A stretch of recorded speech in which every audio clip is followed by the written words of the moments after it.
ikaw ay Filipino, Filipino, Filipino, Filipino. Hoy pare, pakinggan. Oh, it's sweet. It's very sweet. But it tastes like ube. I like it. Cool. But it's too sweet.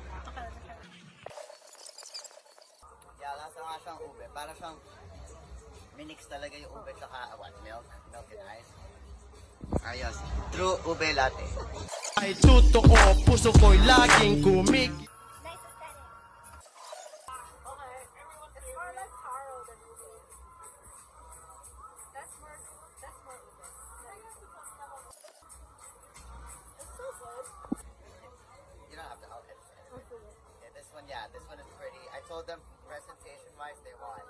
Yeah, but yeah, you're right. It's like It's not ube. may ube lang halaya sa that side. Pero masarap ba yung halaya? Pero ano siya, hindi siya thick. Yeah. Like para lang siyang water, sugar coating milk. That's the topping. Maganda siya. Presentation-wise, this one. But taste-wise, this one.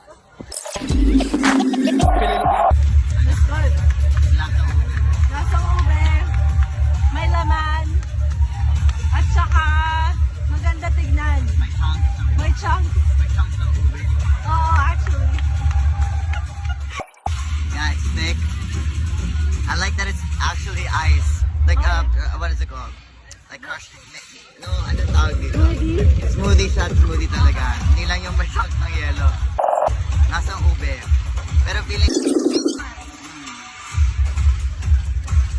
Yeah, and it's nice. They're generous with the halaya. What is it? Marbling. Bebo, bebo, be, ikaw ay